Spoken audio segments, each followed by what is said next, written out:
તો નવી ટ્રીક સાથે આજે હું તમારી સાથે લસણિયા બટાકાની રેસીપી તો તેની માટે મેં અહીંયા નાની બટેકી 250 ગ્રામ લઈ લીધી છે।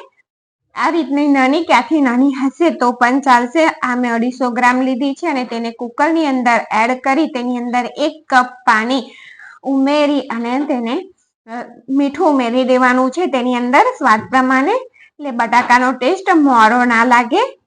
જ્યારે શાક બનાવીએ ત્યારે તેનો ટેસ્ટ મોળો ના લાગે। કુકર બંધ કરી અને મીડિયમ ગેસની ફ્લેમ ઉપર આપણે તેને 3 વિસલ કરી લેવાની છે। તો બટાકા બફાઈ ગયા અને તેને ગરમ હોય ત્યારે જ મેં છોલી લીધા હતા અને બટાકાને કોટ કરવા માટે મસાલો તૈયાર કરી દઈએ। તો 2 પિંચ જેટલી હળદર લીધી છે, 1/4 ટીસ્પૂન લાલ કાશ્મીરી મરચું કે તીખું જોઈએ તો તીખું ઉમેરી દેવાનું, 1/4 ટીસ્પૂન ગરમ મસાલો અને 1/4 ટીસ્પૂન ધાણા જીરું પાવડર અને 1 ટેબલ સ્પૂન જેટલું તેલ એડ કરી દેવાનું છે।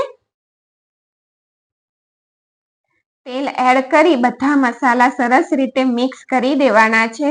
અને જો તમને મારા લસણિયા બટાકા રેસીપીનો વિડીયો ગમે તો ચેનલને લાઈક, શેર અને સબસ્ક્રાઇબ કરવાનું ભૂલતા નહીં।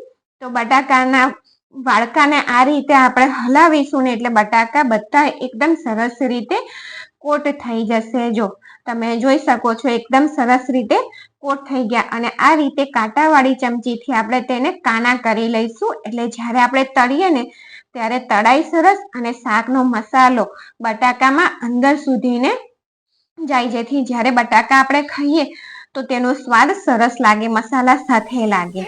તો તેની માટે ચટણી બનાવી લઈએ। તો અહીંયા મેં 10 કળી જેટલી લસણ લીધી છે, કાઠિયાવાડી ચટણી બનાવીએ છીએ। અને આ કાશ્મીરી 3 મરચાંને મેં 4 થી 5 કલાક માટે ગરમ પાણીમાં પલાળી દીધા હતા અને આ પાણીનો યુઝ આપણે કરવાનો નથી। અને ચટણી પીસતી વખતે મેં 2 ટેબલ સ્પૂન જેટલું પાણી એડ કર્યું હતું, જેથી ચટણી બની અને તૈયાર થઈ ગઈ છે। તો અહીંયા મેં 1/4 કપ જેટલું તેલ લીધું છે। તેલ ગરમ થાય એટલે તેની અંદર બટાકા તળવા માટે રાખી દેવાના છે।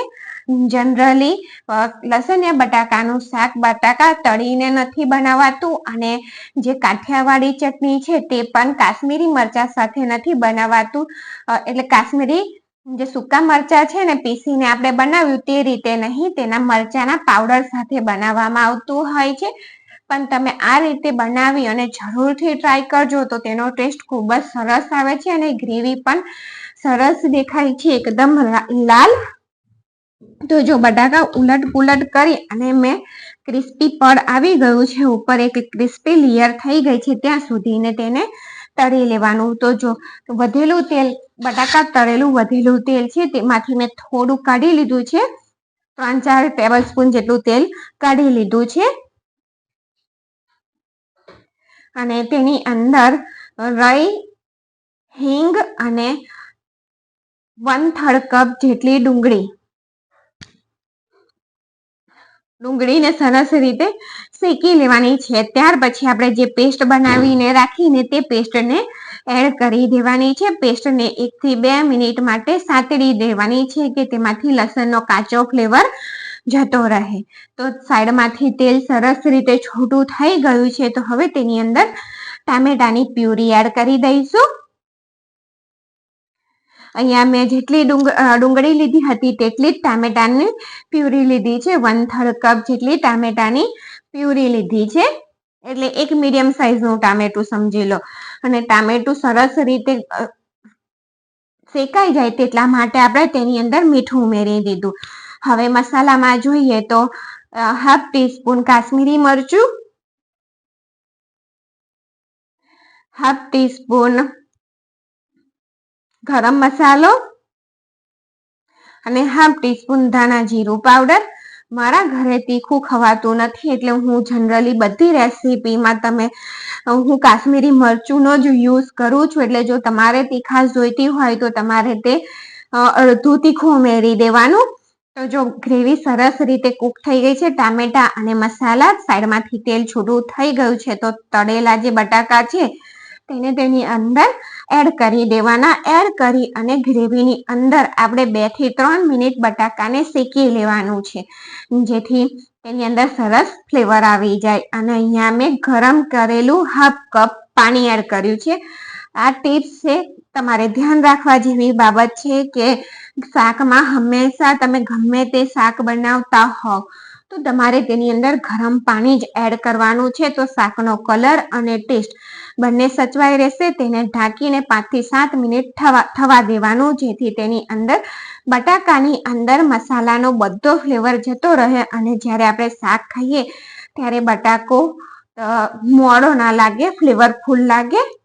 તો જો સરસ રીતે રસો મીડિયમ થિકનેસની ગ્રેવી સાથે આપણા લસણિયા બટાકાનું શાક બની અને તૈયાર થઈ ગયું છે. તો તેની આપણે રોટલી કે ભાખરી કે પછી તમને દાળ ભાત જોડે પણ ખૂબ જ ટેસ્ટી લાગશે.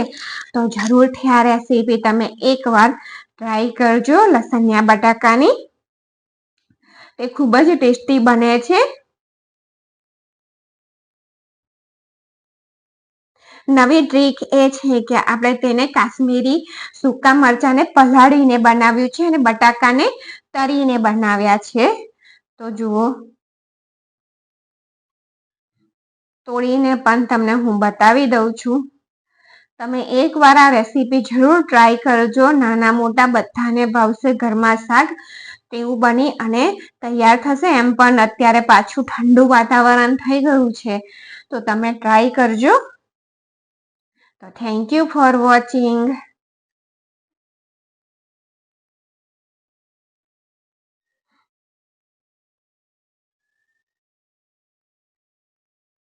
અને વરાના શાકના રસીલા બટાકાની રેસીપી પણ મેં મૂકી છે ચેનલ પર, તો તમે તે રેસીપી પણ જરૂરથી જોજો.